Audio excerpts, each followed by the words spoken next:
stormy night. Deep in the English countryside, the White family sat inside their modest home. The wind howled outside like a warning. Rain battered the windows relentlessly. Inside, however, there was warmth.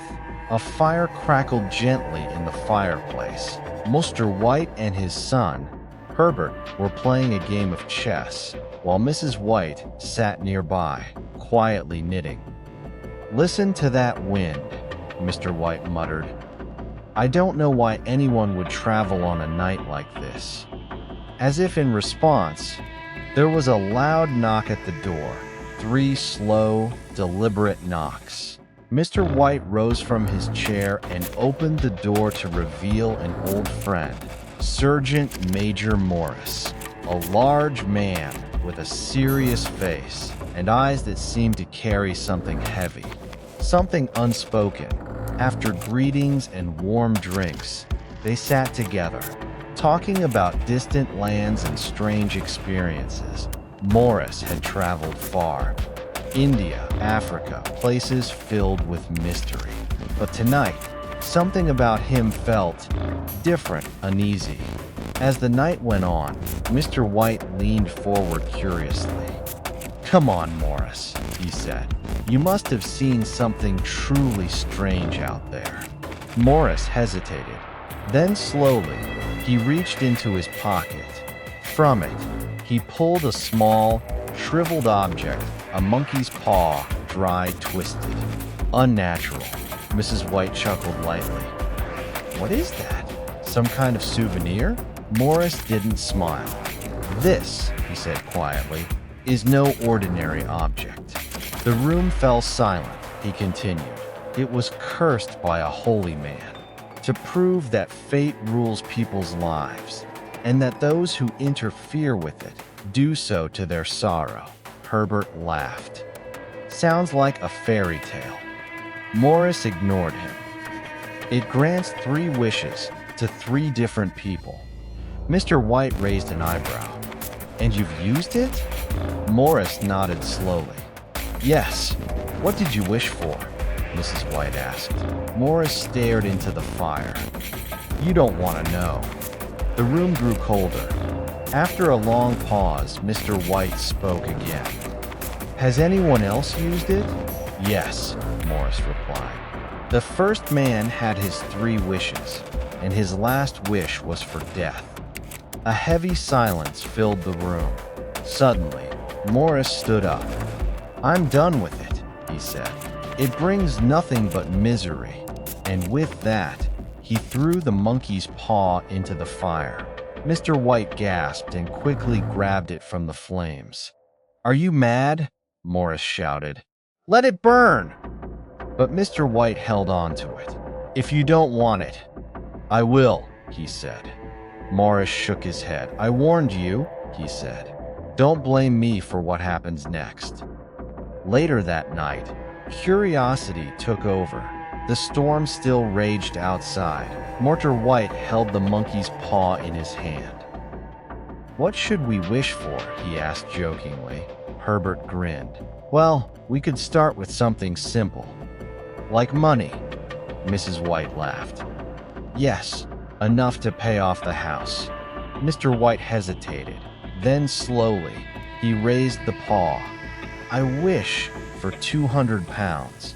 The moment the words left his mouth, the paw twisted in his hand.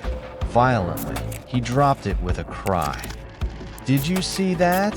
he shouted, but Herbert laughed. "It's just your imagination." Still, something didn't feel right. That night, none of them slept well.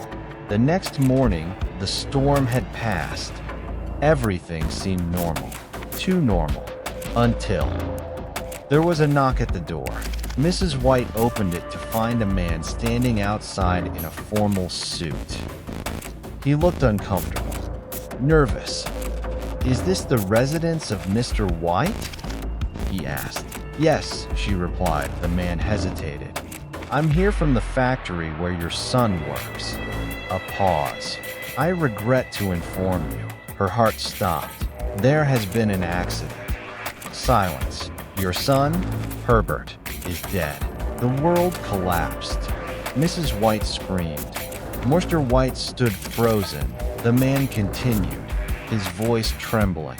"The company accepts no responsibility, but as compensation." He handed them an envelope. Inside was money, exactly. Asterisk 200 pounds. Asterisk days passed. The house was no longer warm, no laughter, no light, only grief. Mrs. White sat silently, staring at nothing, until one night she suddenly stood up. "The paw!" she cried. Mr. White looked at her in confusion.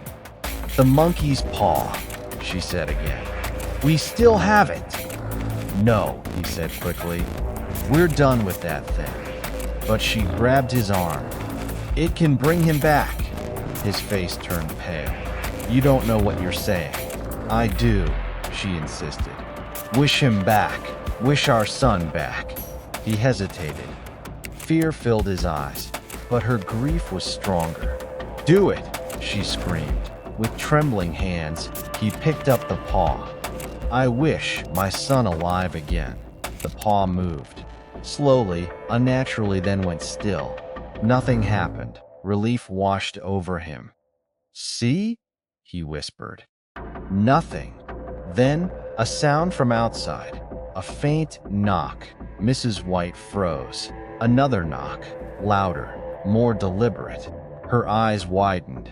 "He's back!" she cried. She ran toward the door. But Mr. White grabbed her. "Wait!"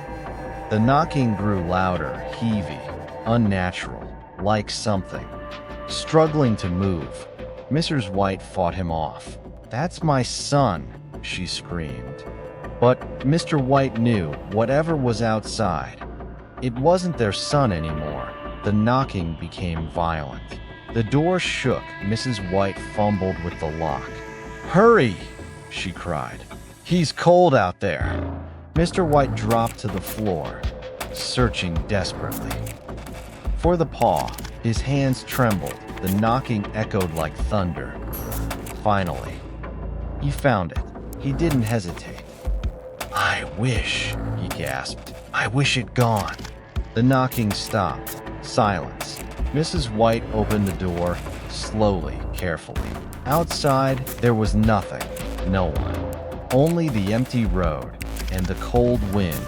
Some say Monkey's Paw still exists, waiting for someone desperate enough to make a wish. But remember, fate is not something to be changed.